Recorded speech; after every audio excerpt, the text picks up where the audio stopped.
rocket. We'll have a lovely afternoon. Kiss the world goodbye, and away we'll fly. Destination moon. We'll travel fast as a light till we're out of sight. The earth will be like a toy balloon. What a thrill you'll get riding on my jet. A destination moon. We'll go up, up, up, up. Straight to the moon we two. High in the starry blue. I'll be out of this world with you. So away we'll steal in my space mobile, a supersonic, a honeymoon. Leave your cares below, pull the switch, let's go. Destination, destination moon.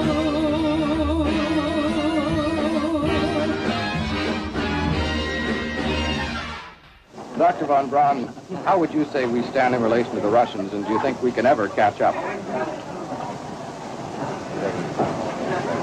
I'm convinced that in the space field, the Russians are ahead of us, particularly in large weightlifting capability, and that at the moment, the problem is not so much to catch up, but first build up the working speed that they have already demonstrated. After we are running as fast as they do, there's still a considerable gap to close, and only the future will tell whether we'll manage to close that gap. Je vous ai dit au cours du premier volet que cette course à l'espace entre les deux blocs était en réalité une farce et que les deux puissances travaillaient main dans la main. On peut aisément s'en apercevoir juste en survolant l'histoire officielle. Au crédit des soviétiques, vous avez le premier satellite et puis le premier homme dans l'espace. Pour les Américains, il y a la première sortie extravéhiculaire dans l'espace et le premier homme sur la Lune. Encore que, là-dessus, nous aurions beaucoup de choses à dire. Et justement, il y a une chose folle qu'un chercheur de vérité américain a osé faire. Il a demandé aux astronautes ayant participé aux missions Apollo de jurer sur la Bible qu'ils avaient réellement marché sur la Lune. Or, vous le croirez ou non, alors qu'il aurait été si simple de faire taire l'audacieux clown en jurant une bonne fois pour toutes sur la Bible, eh bien il se trouve qu'aucun des astronautes n'a accepté de se plier à la demande, à l'exception d'Edgar Mitchell, d'Apollo 14, et d'Eugène Cernan, d'Apollo 17. Et encore, après avoir juré, vous verrez que leurs réactions sont particulièrement explicites. You really like it, don't you? You're the one who said you walked on the moon when you didn't. Calling the kettle black, if I ever thought of it. Saying I misrepresented myself. Away from me. You're a coward and a liar and a thief.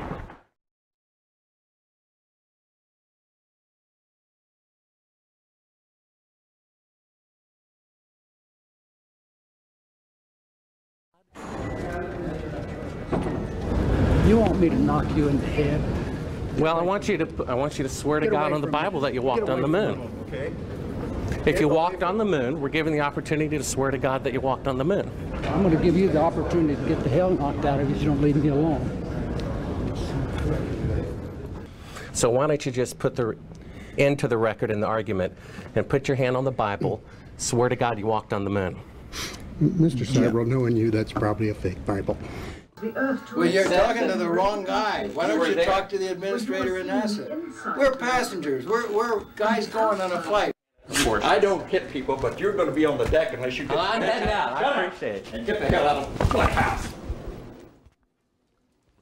It's okay. Well, take your stuff and get the fuck out. Why don't you quote me and say it's bullshit? The shadows in the wrong place. I don't give a damn about all that shit. You're full of shit. Of lunar orbit being falsified. Being falsified? Correct. We've got an unedited tape from a source at the Johnson Space Center. Totally nonsense.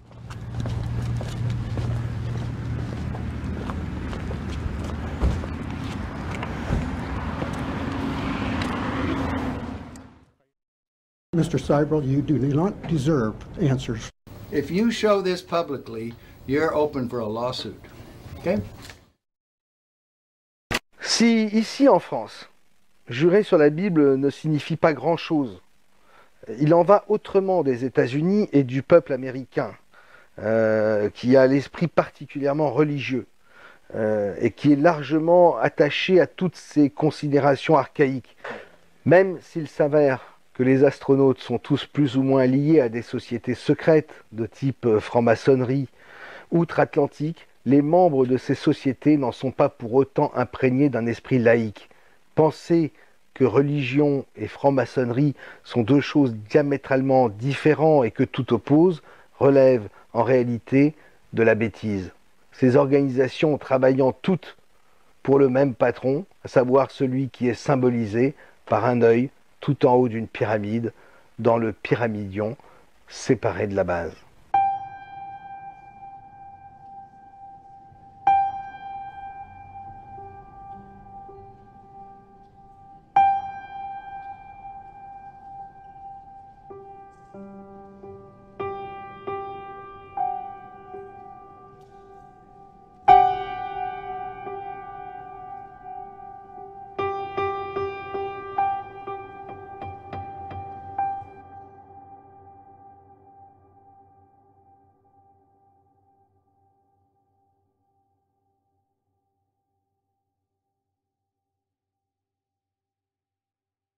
Cette conquête.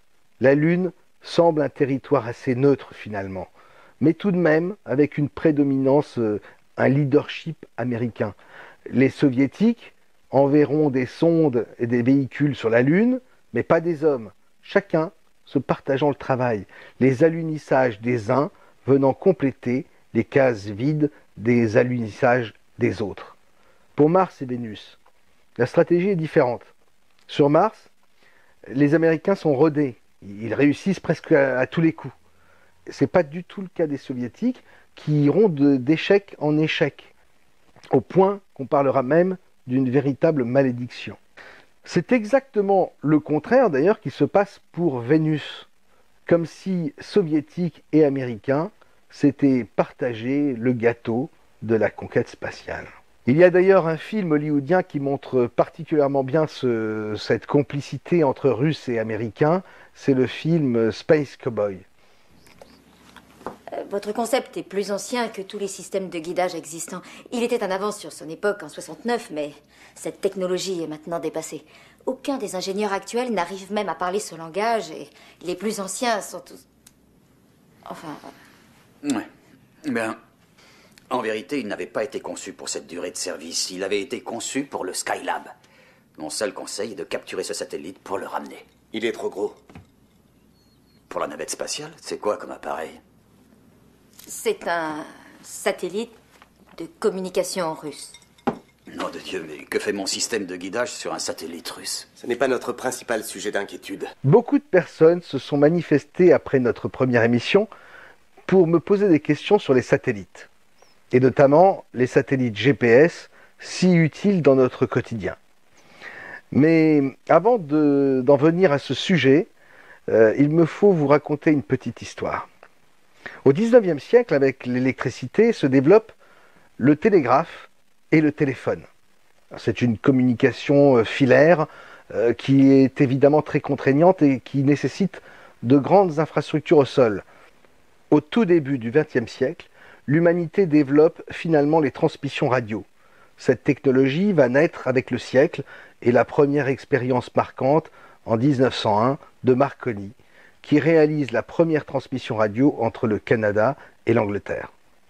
On utilise alors de grandes antennes émettrices, réceptrices, pour développer ces communications. En France, tout le monde s'en souvient, la Tour Eiffel va rapidement servir de relais émetteur pour la radio et la télévision.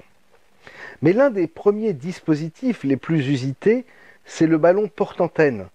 Ces ballons étaient capables de relayer les ondes radioélectriques et forcément, durant les conflits, ils étaient très utiles puisqu'ils permettaient au champ de bataille de communiquer avec les postes de commandement restés en retrait. Comme on s'en doute, la Seconde Guerre mondiale va apporter énormément de progrès dans le domaine, avec notamment la mise au point des premiers radars en VHF qui permettaient de détecter les raids aériens avant que les avions ne fondent sur les villes. Mais c'est finalement l'espace qui apportera la dernière révolution dans le domaine des communications avec les satellites géostationnaires.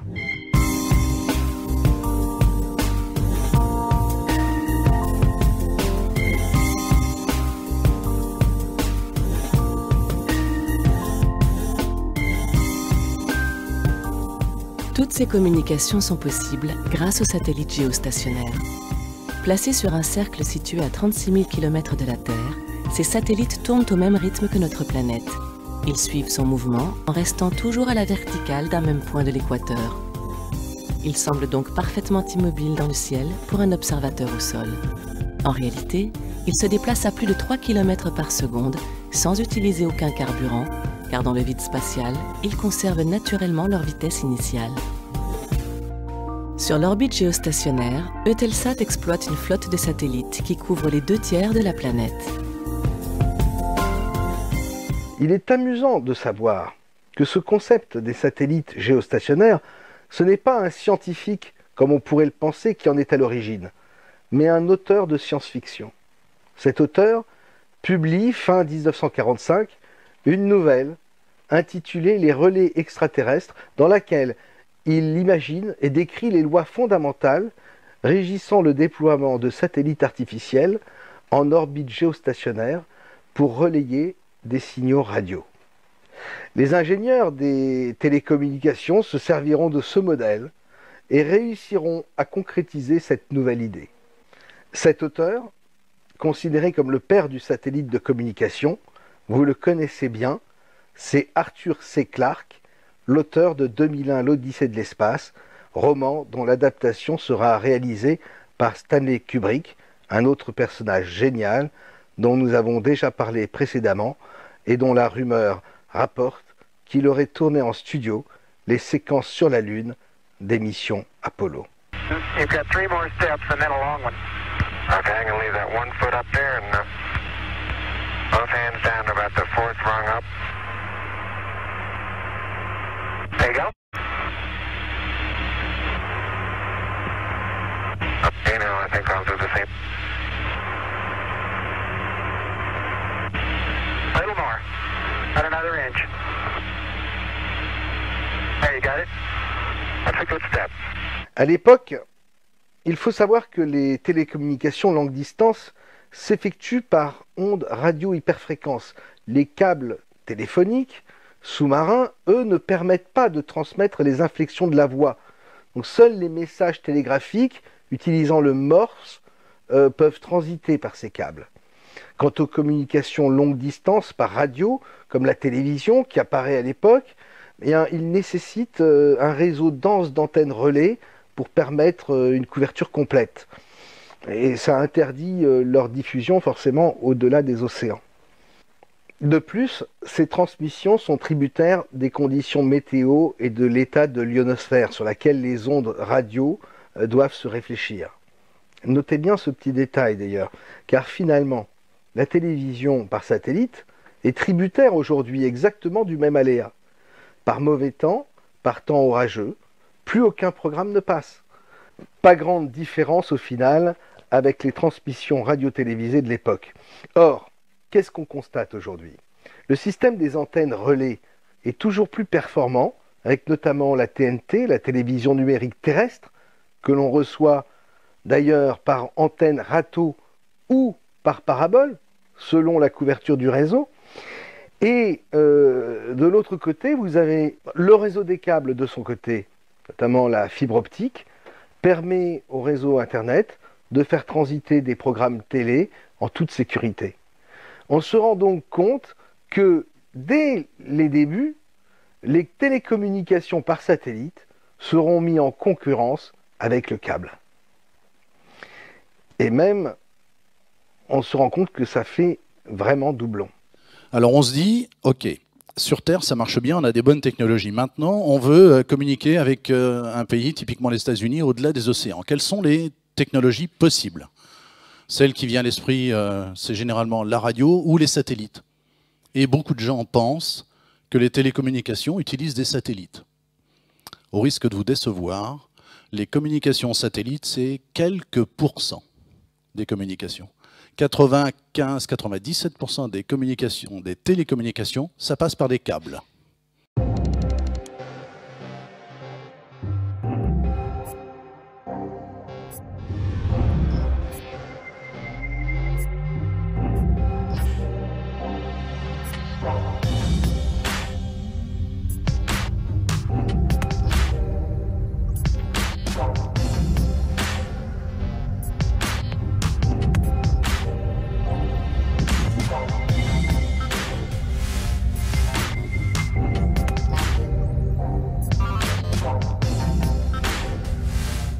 Finalement, on se demande encore si ces satellites de télécommunication ont une quelconque utilité et s'ils ne sont pas là pour créer un décor d'enfumage, un arrière-plan grâce auquel l'humanité garderait quelque part dans sa conscience les yeux toujours tournés vers les étoiles.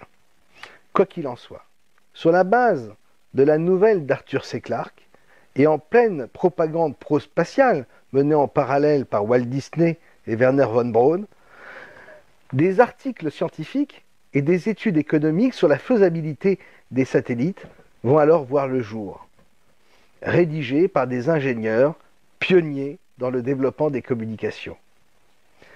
À partir de 1955, tout le monde travaillera alors sur la conception de ces satellites artificiels jusqu'au lancement du premier d'entre eux par les soviétiques, Sputnik 1, en 1957. La suite, nous la connaissons. Mais bon, Roch, les satellites, alors bon, ils n'existent pas. Il y a quand même les satellites GPS. Tout le monde en a l'usage en permanence. Il suffit de posséder un smartphone. Eh bien, laissez-moi vous raconter une autre histoire.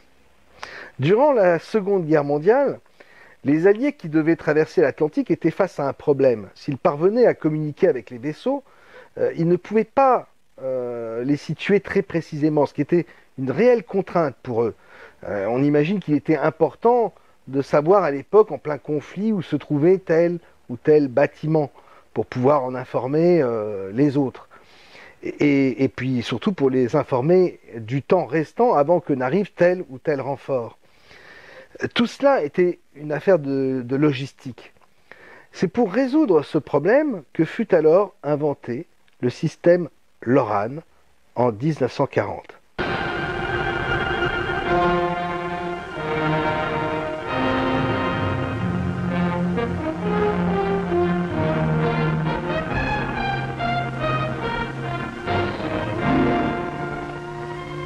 In 43, in the bad weather of the Aleutians, ships began mysteriously to navigate with accuracy in the worst storms. In the Pacific, planes on ships made on-the-nose rendezvous under what were formerly considered impossible conditions. And simultaneously in the hazardous North Atlantic, amazing feats of bad weather navigation were performed. A convoy made a perfect landfall following a 3-day storm, during which none of the usual observations could be taken. Something new in navigation was at work. What was it? It was secret, top secret. One of the war's most precious. Those on the inside, those that knew, used a strange new word to describe it. That word was LORAN, Long Range Navigation. By the end of 1945, more than 3,000 naval ships were using LORAN. 30,000 planes winging toward life and death objectives found their way with the help of LORAN. So vital did LORAN become to operations in the Pacific that LORAN equipment was often lugged ashore under fire. A chain of LORAN stations were set up, lacing the seas with a network of radio lines of position. Here's what's behind her. This LORAN station, manned by trained personnel, is one of a worldwide chain. These stations provide long-range navigation signals up to 750 miles by day and 1,400 miles by night. So precise is the LORAN timer that a pocket watch of the same accuracy would run 5 to 10 years without losing or gaining a single second. These same LORAN stations serve 300-mile-an-hour airliners on their day and night flights over the oceans of the world. LORAN stations are operating along both coasts of North America, along the great circle routes of the North Atlantic and Pacific.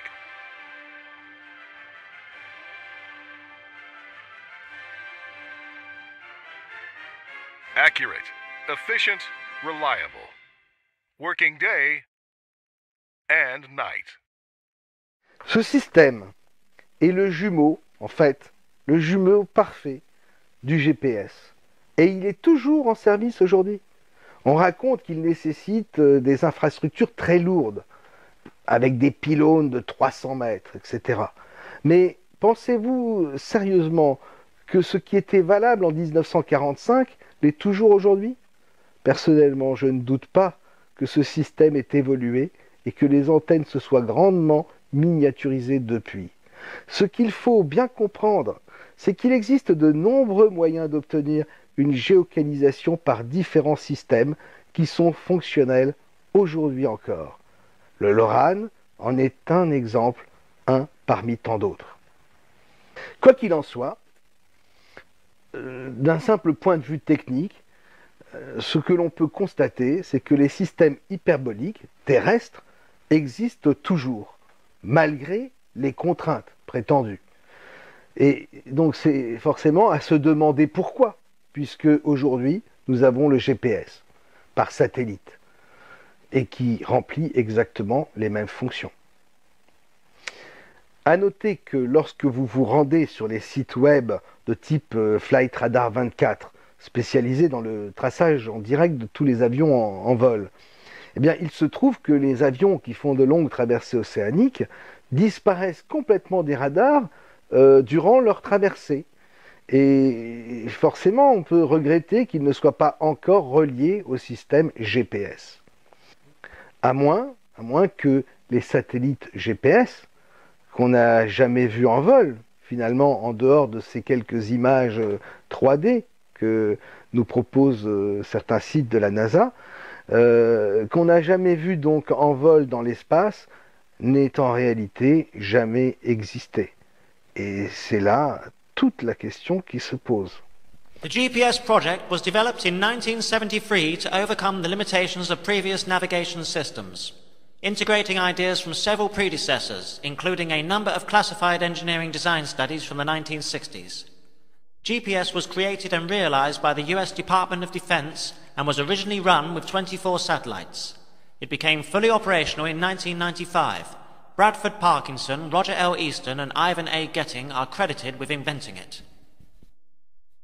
The design of GPS is based partly on similar ground-based radio navigation systems such as LORAN, Lima, Oscar, Romeo, Alpha, November, and the Decca Navigator, developed in the early 1940s and used during World War II.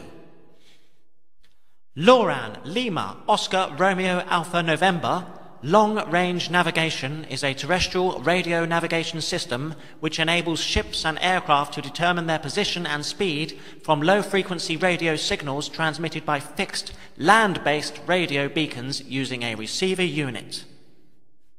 The Decca Navigator system was a hyperbolic radio navigation system which allowed ships and aircraft to determine their position by receiving radio signals from fixed navigational beacons.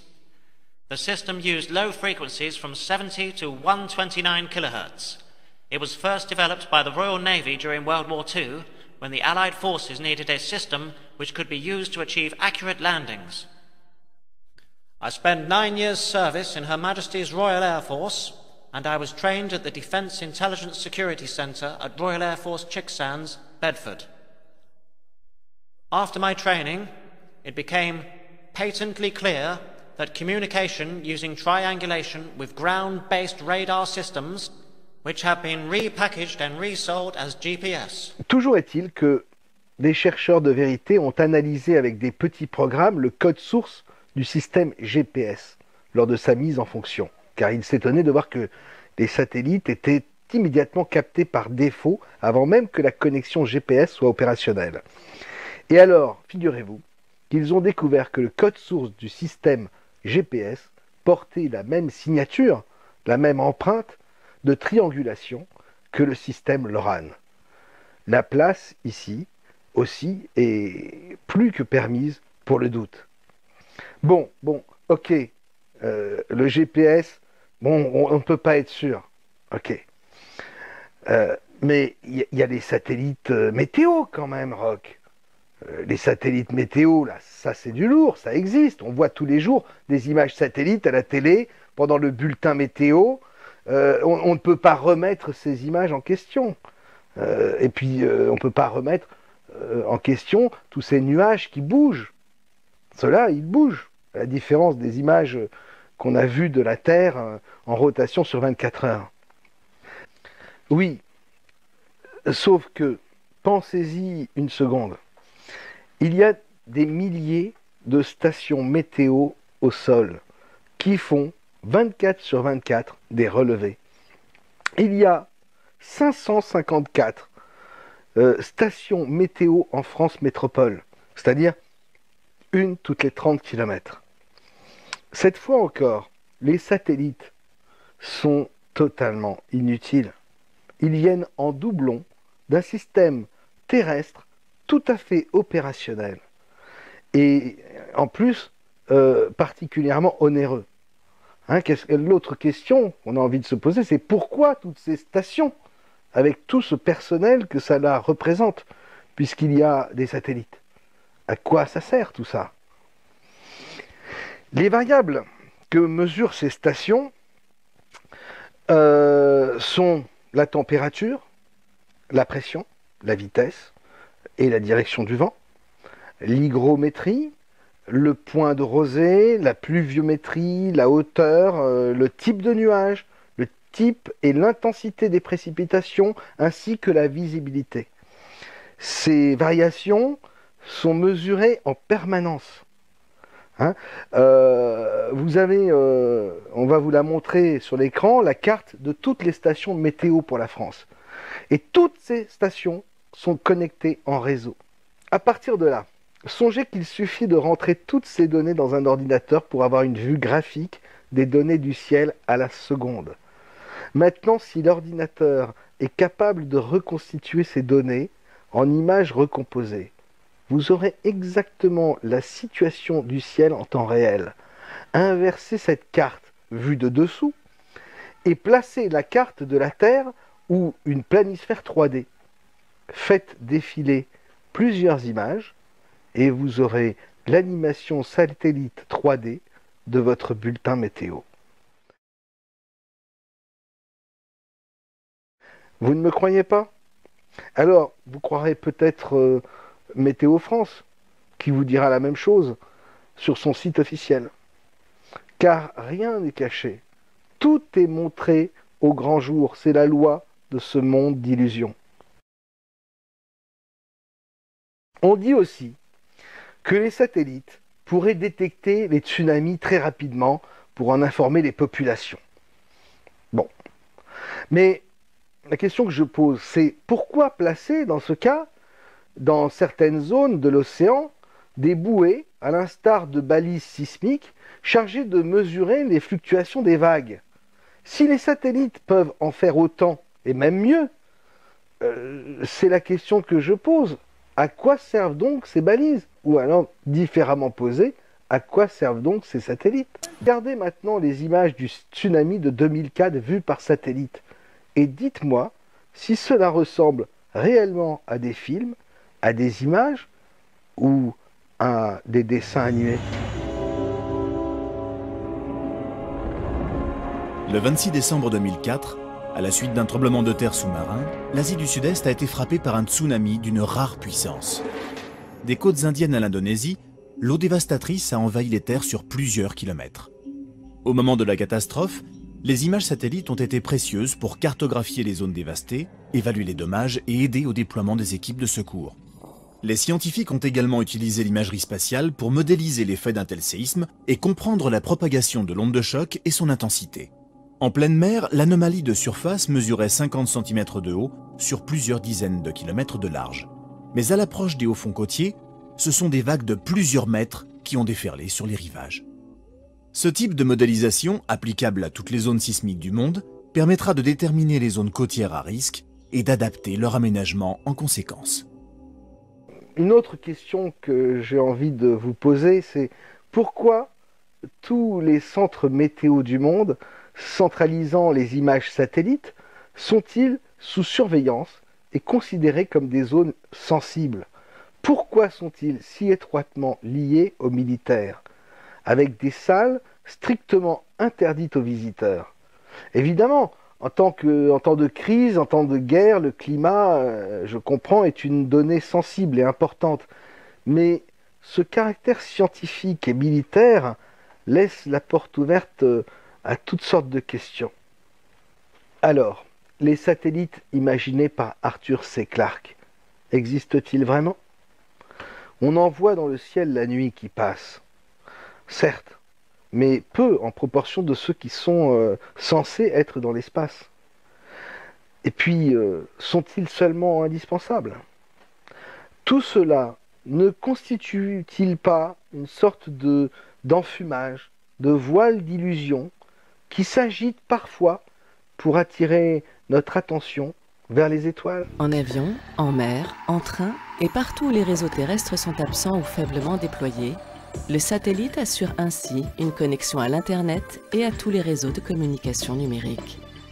Aujourd'hui, avec l'arrivée de la télévision haute définition et le développement des usages du haut débit, jamais les hommes n'ont eu autant besoin d'espace pour communiquer.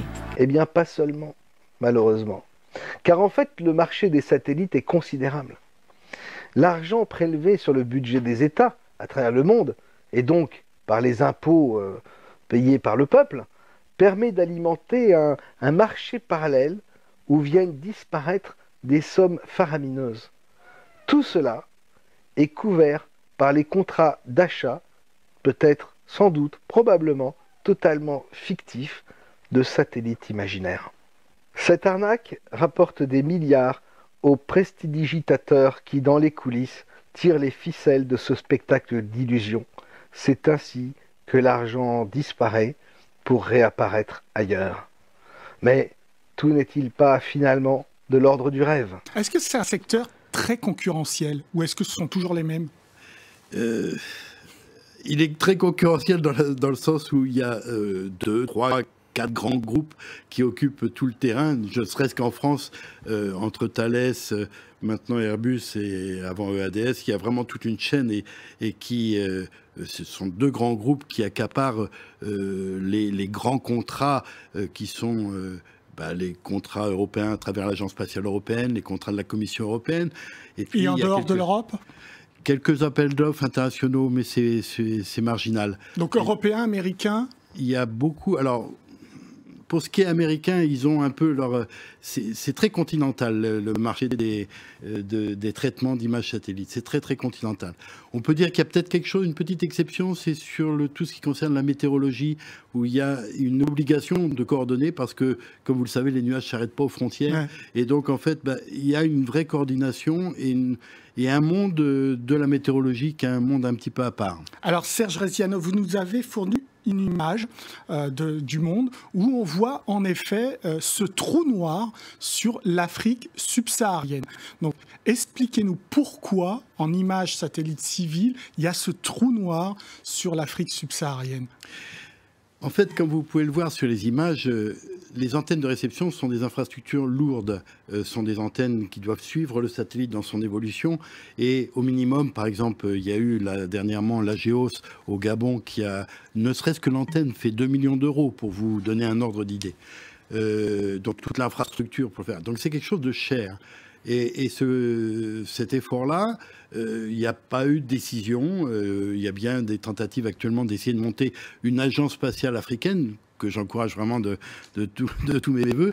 Mais je dirais que toutes les tentatives, et il y a des choses qui sont faites en Égypte, il y a une station de réception en Algérie, il y en a une qui essaye de se monter à la Géos, mais je dirais que l'essai est difficile à transformer et avoir des données qu'on redistribue dans un réseau pour que le citoyen africain puisse accéder à ces données, y compris avec la fracture numérique que vous connaissez d'Internet, qui est très corrélée avec ce problème de la diffusion, c'est aujourd'hui très très difficile. Donc c'est une question d'argent, très clairement. C'est une question d'argent. Ou de souveraineté politique. C'est une question d'argent, et puis aussi d'argent lorsqu'on la met sur la table, qui arrive pas toujours au bon destinataire. C'est-à-dire qu'il y a vraiment des programmes. Par exemple, nous, on espérait beaucoup là, du programme GMS for Africa, par exemple, de la Commission européenne. Et puis l'argent, bon... corruption, quoi. En France, c'est Airbus qui fabrique les satellites pour l'État français. Alors, vous vous dites, peut-être qu'il suffirait, qu'il faudrait interroger des ingénieurs travaillant à la fabrication de ces satellites et puis leur demander ce qu'ils en pensent. Hein? Mais la réalité, c'est que ce travail sur les satellites n'occupe qu'une toute petite part du temps de la majorité d'entre eux. Le reste du temps, ces ingénieurs sont affectés à d'autres tâches, d'autres missions, parfois vraiment sans rapport. Vous vous dites que cette armée de scientifiques vont se poser des questions, qu'ils vont remettre en question l'utilité de leur situation, ce qu'ils ont appris à force de sacrifices et de privations. Vous savez, si notre société a choisi des esprits scientifiques plutôt que des esprits littéraires pour en faire une élite dont l'autorité n'est pas discutable, ce choix n'est peut-être pas dû au hasard. Prenez un enfant à l'esprit scientifique, genre de garçon ou de petite fille qui passera souvent ses récréations seul, à l'écart de ses camarades, parce que taciturne, maladroit, ayant peu de disposition pour les sports ou les jeux de ballon, bref, peu disposé à l'humour.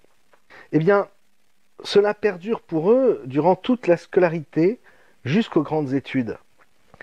Vous avez alors ces individus qui grandissent avec une sévère blessure de rejet en eux, et qui sont en quête d'une forte reconnaissance. Et les voilà tout d'un coup, qui sont parachutés à des postes prestigieux, qui vont obtenir enfin la récompense pour toutes ces années ingrates, des postes honorifiques, des prix, un salaire conséquent.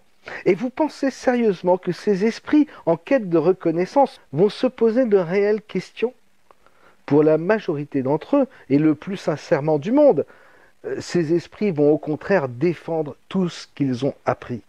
Car, malheureusement, la plupart du temps, ils sont malléables et parfaitement contrôlables. Ils deviendront, sans qu'on les pousse, les propres gardiens de leur cage. Et c'est pour cette raison qu'ils ont été choisis, eux, plutôt que d'autres. Naturellement, je ne parle pas des génies de la science, ni de ceux fort courageux qui se sont aventurés dans des domaines exotiques ou inconnus et qui sont des esprits créateurs. À la suite de notre première émission, nous avons reçu pas mal de questions également à propos des différents sujets que nous avions abordés. Et il y a eu des messages enthousiastes aussi, mais aussi des messages nombreux plus critiques, parfois sévères. Mes propos ont été souvent déformés ou mal interprétés par certains, enfin qu'importe.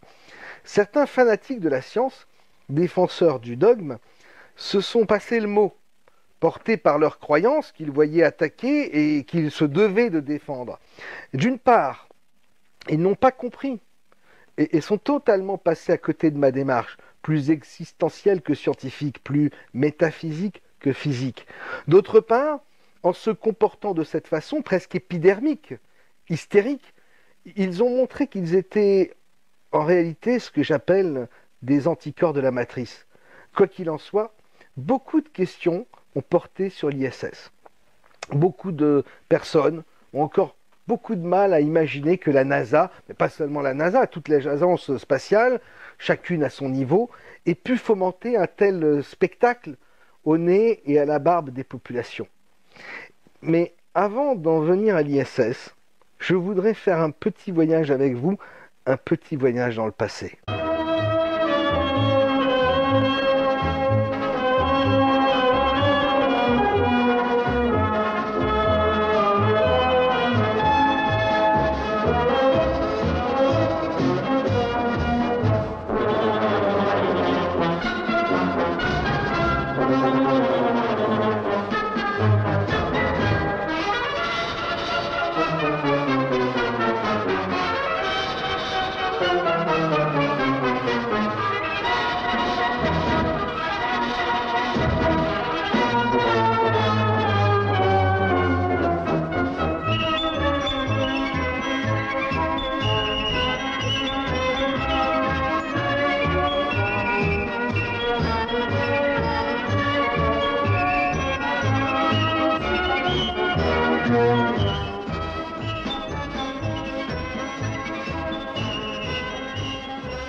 En fait, dès les années 60, l'histoire de la conquête spatiale va diverger du scénario échafaudé initialement par Walt Disney et Werner von Braun. En effet, pour les deux amis, et d'ailleurs pour de nombreux ingénieurs de la NASA, l'envoi d'une station spatiale devait logiquement précéder les missions lunaires. Or, c'est le président Kennedy, dans son discours du 27 mai 1961, à la surprise générale, pour ne pas dire à la stupeur générale, qui ordonne, pour des raisons politiques, la priorité à l'envoi de l'homme sur la Lune. Un rendez-vous qu'il fixe avant la fin de la décennie. On imagine l'embarras des scientifiques, pas du tout prêts pour réaliser cet exploit. Et l'étude, évidemment l'étude de la station spatiale, passe alors complètement au second plan. Il n'empêche, entre 1963 et 1965, différentes études de stations spatiales sont réalisées. Le dimensionnement des stations spatiales va varier d'une étude à l'autre. Pour vous donner un exemple, l'un de ces projets consiste à réaliser une station capable d'accueillir un équipage de 24 personnes et disposant d'un hangar pouvant contenir un vaisseau capable de transporter 12 personnes. Une autre étude a cependant eu la préférence des ingénieurs de la NASA car elle prévoyait la gravité artificielle dans la station. Ça vous semble assez extraordinaire, mais ça a été réellement pensé par des ingénieurs de la NASA. Et tout simplement parce que ça leur semblait en effet bien pratique et même indispensable, officiellement pour des raisons biologiques. À cette époque, les trucages en matière de simulation d'apesanteur n'étaient certainement pas aussi sophistiqués que ceux à disposition des techniciens du film Gravity. Cette station, il faut l'imaginer, il faut se la représenter. Initialement prévue, elle devait avoir la forme d'un Y en rotation, comportant un moyeu central en apesanteur, accueillant le hangar destiné au vaisseau. Puis, 3 bras dans lesquels un équipage de 48 hommes pouvait vivre en subissant des niveaux d'apesanteur variables. On n'est pas très loin ici, si vous y réfléchissez bien, de la station de 2001, l'Odyssée de l'espace. On n'est pas très loin des stations que se représentaient Disney et Werner von Braun au tout début des années 50. This advanced base, or space station, will be headquarters for the final ascent to the moon. Our space satellite will have the shape of a wheel, measuring 200 feet across. Its outside rim will contain living and working quarters for a crew of 50 men. Just below the radio and radar antenna is the atomic reactor. Its heat will be used to drive a turbo generator, which supplies the station with electricity. Access to the station will be through an airlock in the hub. The 3 large spokes are elevator shafts, and the small pipes are used as condensers for the turbo generator and the air conditioning plant. The entire wheel will slowly rotate at 3 revolutions per minute. The resulting centrifugal force will produce an artificial gravity for the men in the rim. Notice that the floors are placed so that the men stand with their heads toward the hub. The wheel is divided into 9 sections. The first section is headquarters and communications. The next section will be for Earth weather observation and prediction. Military reconnaissance experts, aided by powerful optical and radar telescopes, will observe every point on the globe as the space station makes its complete trip around the Earth every 2 hours. Next is the emergency hospital section. And then the astronomy division, where men will keep an eye on the rocket ship as it makes its trip around the moon. The rest of the space station will house calculating machines, maintenance facilities, air conditioning equipment, living quarters, and even a botanical and zoological laboratory. This entire space station will have to be prefabricated and tested on the ground. After dismantling, it will be transported in pieces up to the orbit. Construction of the space wheel now begins. The sides of the cargo nose are mechanically separated.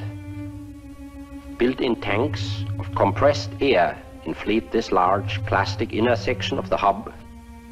Thin metal plates are immediately clamped on the outside to protect it from meteors. The first workday in space draws to a close. Every 24 hours, another cargo rocket will arrive in the orbit. When the airlock is attached, the pressurized hub section can be used as temporary quarters for eating and sleeping. Each succeeding load is carefully scheduled so that the parts of the station can be assembled in correct order. Nylon ropes prevent the parts from slowly drifting away. Next, the atomic reactor is installed. The wheel begins to take shape now as the three main spokes and rim sections are joined together. Condenser pipes are fitted next, so that the atomic reactor may be put in operation. Even though there's no apparent motion, everything in the orbit is hurtling around the Earth at 16,000 miles per hour. The shell of the station is completed. Now comes the delicate task of installing instruments and the multitude of equipment inside. Finally, two small rocket motors on the rim, lasting for a few seconds, will set the wheel in permanent motion to revolve 3 times a minute. Pourtant, en 1964, dans un contexte de réduction budgétaire, von Braun va être contraint de réviser ses objectifs à la baisse. La station spatiale envisagée aura finalement une taille réduite. Ce sera Skylab.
Vous vous souvenez peut-être de Skylab.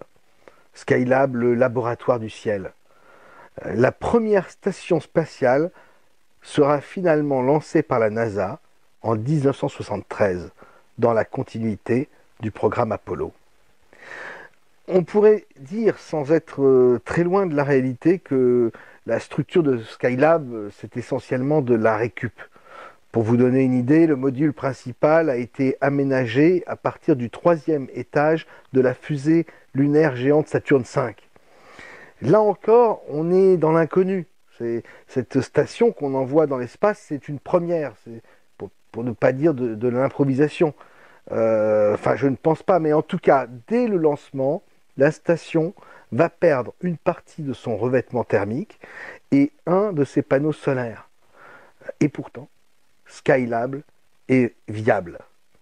3 équipages y séjourneront entre 1973 et 1974, dont le dernier durant près de 84 jours, va établir un nouveau record de durée de vie dans l'espace. Finalement, faute de budget, la station est mise en sommeil et l'intensité inattendue de l'activité solaire que Skylab était justement chargé d'observer dégrade son orbite. La station spatiale, alors qu'elle devait reprendre bientôt du service, se désintègre en rentrant dans l'atmosphère en juillet 1979. Alors, vous allez me dire, petit programme minable Skylab. Eh bien, en réalité, par rapport à l'ISS, Skylab est un palace. Salle de sport, labo, salle de repos, salle de bain avec douche. À côté de ce palace flottant, de cette villa romaine, l'ISS ressemble à un vulgaire relais routier. Il y a aussi ces spectaculaires séquences vidéo de Skylab qui sont assez longues et où l'on voit l'équipage courir dans une sorte de roue à la façon d'un hamster. Et là, difficile de parler cette fois d'élastique ou de vol en 0G.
Si nous partons du principe que tous ces programmes sont pourtant du spectacle, un spectacle d'illusion, alors la question qui se pose logiquement, c'est comment ont-ils fait? Eh bien, justement, il y aurait bien une piste. Cette piste, c'est la lévitation. Des chercheurs ont mis au point un système de lévitation par électromagnétisme et qui fonctionne précisément sur la base d'un anneau.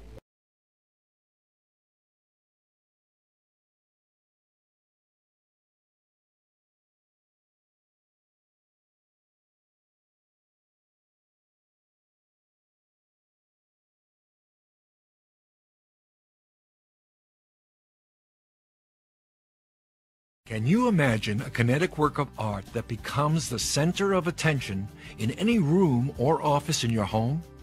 Can you imagine watching water droplets that appear to levitate upward while your mind tells you it's impossible?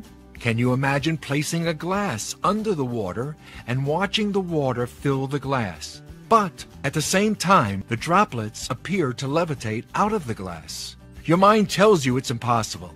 In fact, everyone will think the same. You cannot defy gravity, but this kinetic work of art seems to be doing just that.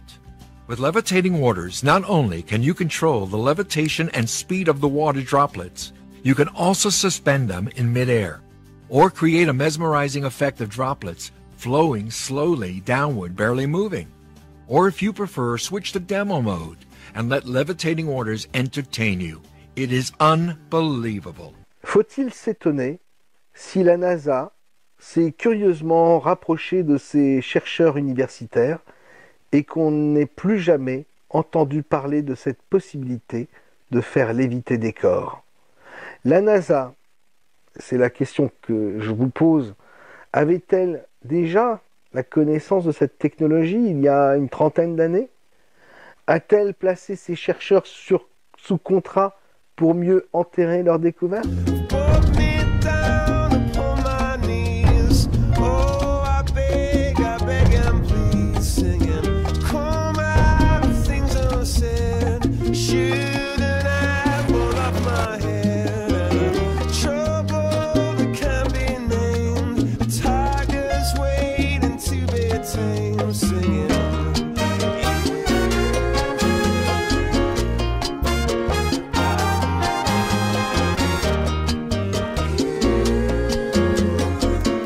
Je ne reviendrai pas sur la question des conditions de vie de l'ISS. Question que nous avons soulevée longuement lors de notre première émission et dont la plus importante est sans doute de savoir comment l'atmosphère est maintenue à pression constante depuis maintenant 15 ans. Je n'entrerai pas dans les polémiques scientifiques qui sont pour beaucoup basées sur le fondement de simples croyances ou encore plus simplement sur l'interprétation fausse de mes propos. Parfois, certains esprits confrontés à certaines vérités qui dérangent se sentent menacés dans leur réalité intérieure et il arrive alors que se produisent des bugs dans leur cerveau. Impossible d'écouter alors précisément ce que l'autre dit, tout s'embrouille, l'émotion est trop forte. Quoi qu'il en soit, mon objet est ailleurs. Nous allons nous contenter, à présent, de vous montrer des documents très troublants, accablants même, et qui viennent renforcer l'idée selon laquelle la NASA nous ment et recourt à des trucages pour filmer ses missions dans l'espace. Des documents qui, je l'espère, vous montreront que tout cela est bien plus encore qu'une terrible imposture. C'est une immense illusion dans laquelle nous sommes tous enfermés, contrôlés, une mise en scène réalisée par de mystérieux prestidigitateurs pour des raisons qui nous sont encore obscures. Des raisons impérieuses en tout cas, puisqu'elles ont installé des milliers d'hommes et de femmes dans la spirale infernale du mensonge, dans un tourbillon sans retour possible en arrière. Pour commencer, une chose importante à savoir, il existe sur Terre, dans les infrastructures de la NASA, une copie de l'ISS, copie conforme, réalisée à l'identique, jusque dans les moindres détails. On peut le voir ici, avec ce documentaire réalisé en hommage de Scott Kelly, le plus fameux astronaute de l'ISS, ayant alors annoncé son départ à la retraite. This is Scott Kelly aboard the International Space Station. I'm David Curley, ABC News in Houston, and I'm standing in part of the mock-up for the space station. This is where astronauts learn what it's going to be like to be in space. And Scott Kelly has given me quite a bit of fun over the last several years. The first thing was a tour of this mock-up and where he was going to sleep. Pretty small compared to normal bedroom What standards. is that, 3 by 3 by 6? Yeah, it's kind of like a big phone booth.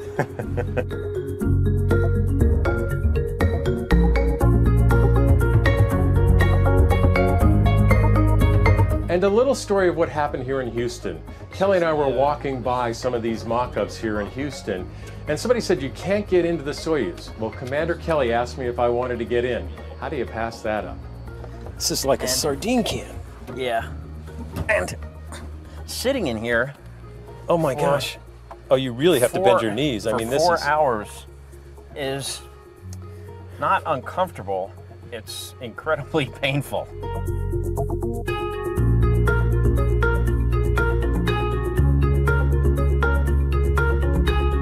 I heard the two of you fought till you were 15 every day. We were still good friends, except when we were trying to kill one another.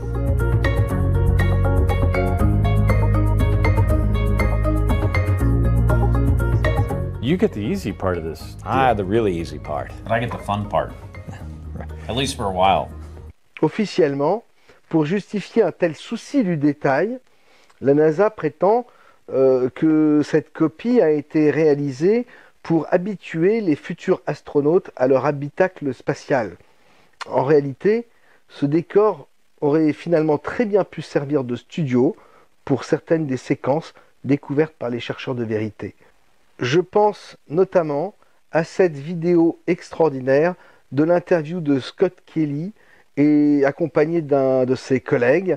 En arrière-plan apparaît alors l'envers du décor qui se reflète dans le hublot du sas fermé du module. Il y a en effet visible soit le caméraman, soit l'assistant qui se déplace. Et évidemment, on voit bien qu'à la différence des astronautes, celui-ci n'est pas du tout soumis à la pesanteur.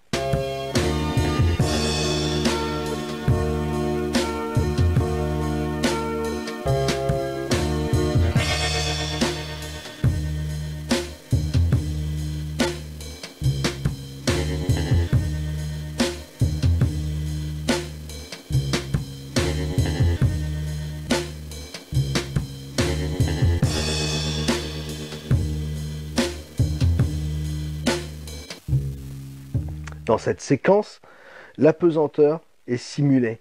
Les astronautes, plutôt statiques, sont probablement en partie suspendus par des câbles.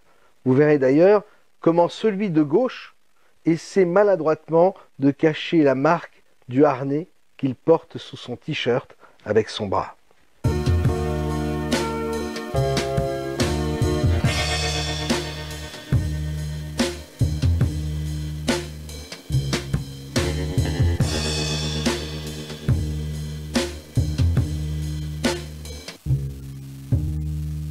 Ceci dit, on comprend mieux le côté décontracté de l'équipage, t-shirt, bermuda, malgré le danger de chaque instant, la mort qui rôde. Je veux parler de ces millions de débris minuscules qui pourraient à tout instant perforer l'habitacle et provoquer un désastre. La NASA, quant à elle, propose une autre explication que la mienne pour justifier cette décontraction. Dans cette séquence officielle que vous allez voir, consacrée aux débris, et à la façon de les éviter, deux ingénieurs brillants affirment que la NASA a trouvé la parade aux débris de 1, 2 et même 30 cm. En réalité, selon la NASA, l'ISS est capable d'effectuer à tout instant des manœuvres d'évitement. Voyez plutôt.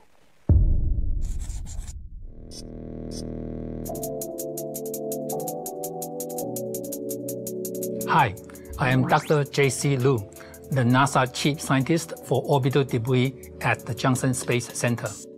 And hi, I'm Brian Corley, the lead of the ISS Trajectory Operations and Planning Group at the Johnson Space Center. Welcome to Mission Imagination.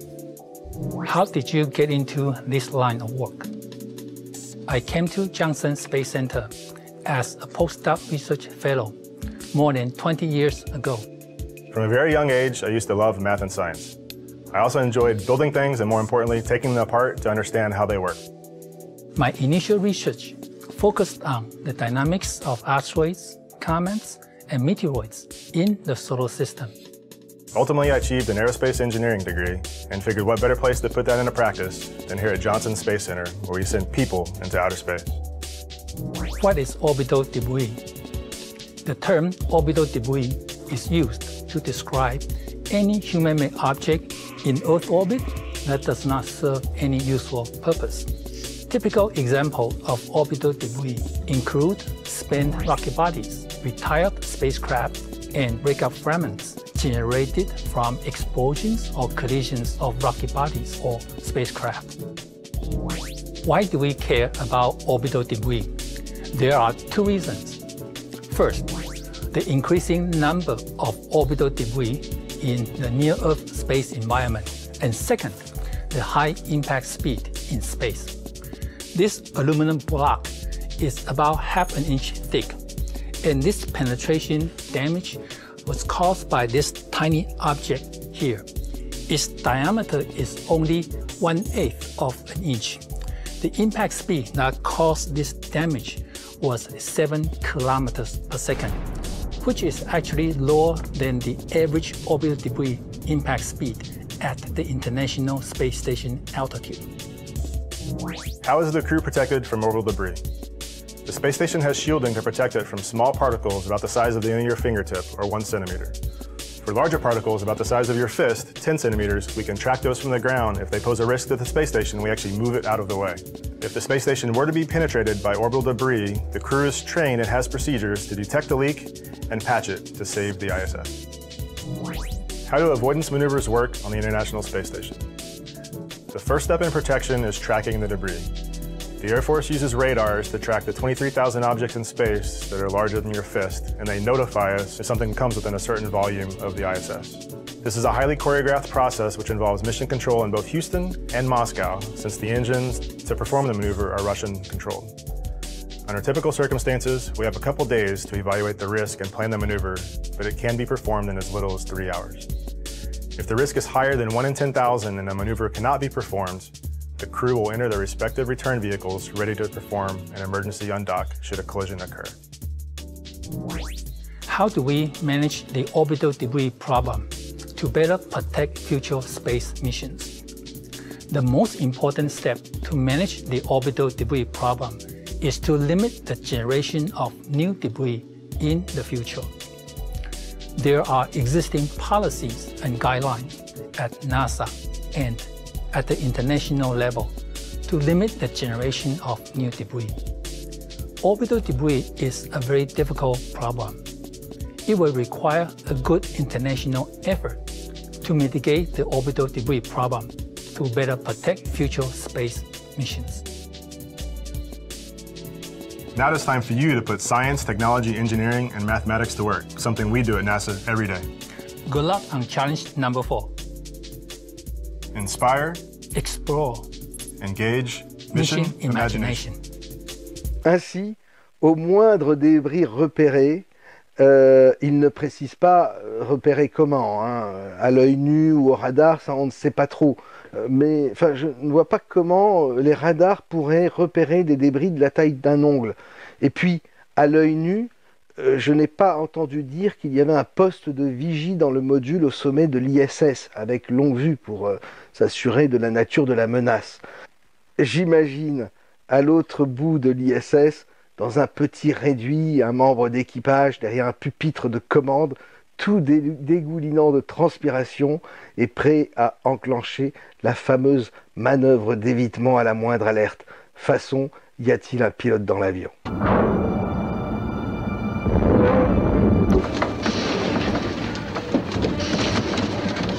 Où en sont les choses, commandant?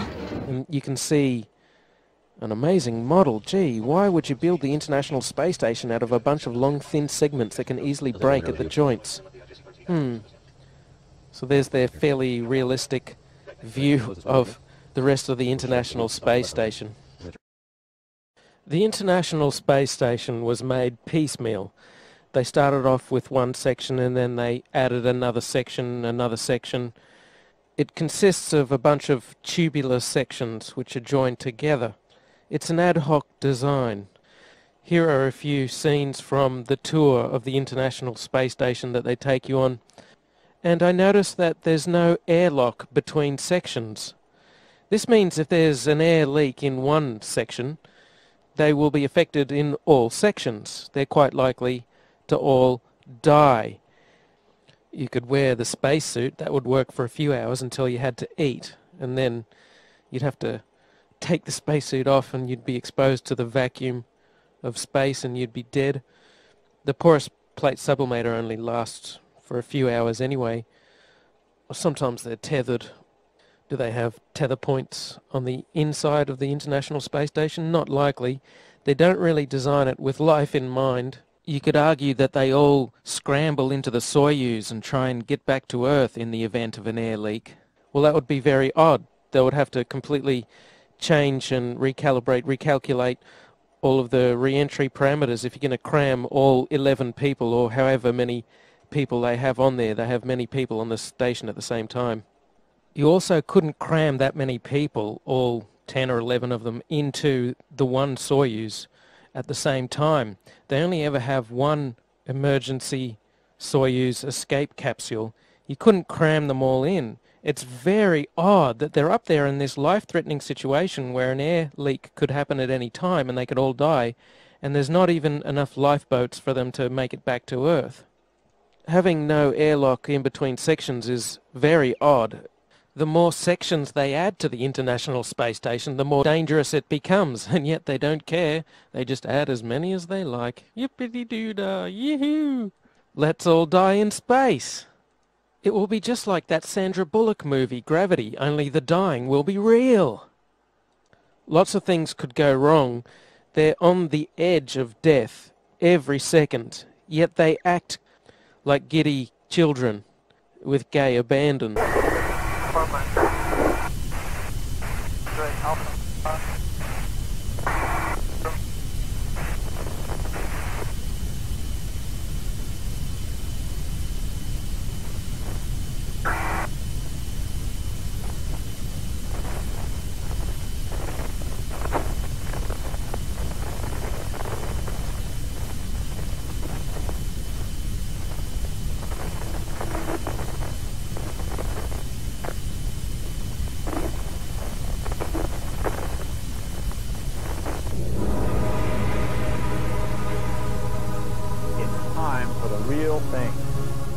Les chercheurs de vérité ont également montré une vidéo de la visite de George Bush père dans un centre de la NASA.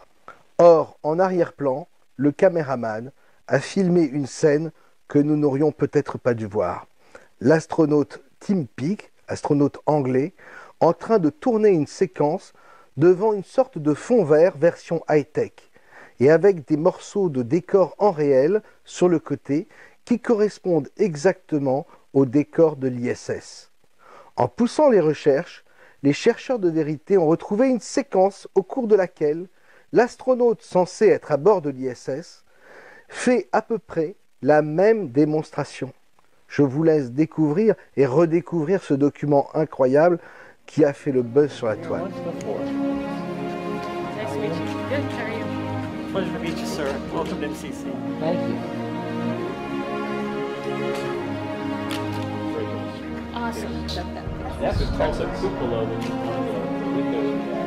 And that's a picture of Washington.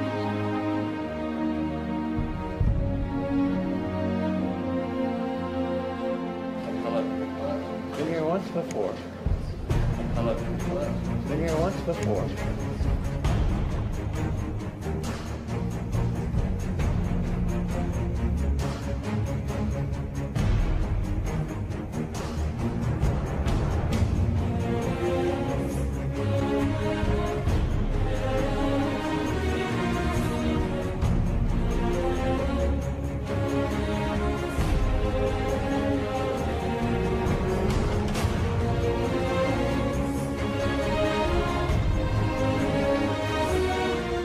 Chroma key means you can use any background that you like. This is what the background looks like. This is the true background that we filmed this on. With chroma key, it means you can have any background that you like this, or maybe this, or maybe this.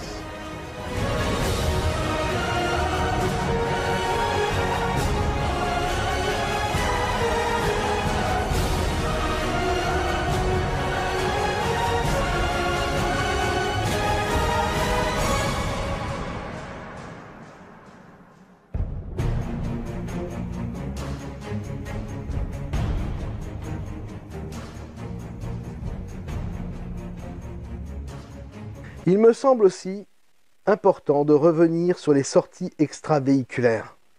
Voici un florilège de séquences trouvées par des chercheurs de vérité et qui renforcent l'idée que ces séquences sont tournées en piscine. À vous de décider si ces sortes de bulles qui apparaissent sont des bulles d'air au fond d'une piscine et dans le cas contraire, si ces poussières spatiales ont réellement leur place dans l'espace. Dans une période de grande déception, dire la vérité est un acte révolutionnaire. Malgré les technologies d'image de synthèse en avance sur leur temps et la manipulation par ordinateur, la NASA est toujours incapable d'effacer des bulles d'air dans l'espace. Des bulles d'air dans l'espace.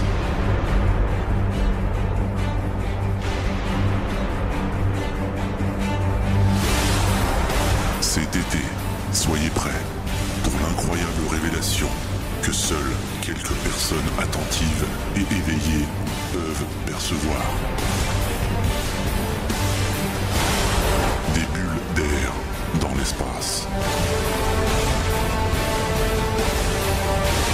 Des bulles d'air dans l'espace. Déjà sur vos écrans. Et sur toute la planète. Il faut savoir que ces grandes piscines sont dotées de souffleries qui sont cadrées dans plusieurs directions pour maintenir les astronautes dans une sorte d'apesanteur simulée. Sinon, par le poids, même dans l'eau, ils finiraient toujours par tomber. C'est pourquoi vous pouvez voir certaines de ces bulles changer brusquement de direction. C'est une fois qu'elles passent d'un courant à un autre qu'elles sont prises par un autre courant. Lorsqu'elles sortent, par exemple, de la zone de protection au-delà des parois de l'ISS, tout d'un coup, elles semblent changer de direction. Cela me semble être encore un détail supplémentaire qui atteste bien que ces séquences tournées en extravéhiculaire sont en réalité tournées dans des piscines. Enfin, pour finir avec ce dossier, voici une séquence très particulière. Oui, ils ont même osé ça. On devine dans le fond de la piscine, à l'intérieur du module ouvert, la présence d'un plongeur sous-marin et sa bouteille sur le dos, qui n'a pas réussi à cacher. Or, à l'entraînement, on retrouve ces plongeurs qui sont présents dans les piscines et accompagnent les astronautes. Dans les simulations qui doivent passer pour réelles auprès du grand public, les plongeurs ont naturellement des bouteilles qui ne font pas de bulles et ils sont cachés. Celui-ci n'a visiblement pas eu le temps de se planquer. Je trouve que ce document est accablant. Si ce n'est pas une preuve, je ne sais vraiment pas ce que c'est. À noter une dernière petite chose concernant l'ISS, je reviens dessus une dernière fois. Un chercheur de vérité a fait la remarque suivante, remarque qui me paraît très pertinente. Il a visionné un peu tout ce qui se trouvait sur Internet, sur les sites de la NASA, et il a observé qu'il n'existe pas un seul plan séquence montrant une rotation de la caméra à 360 degrés.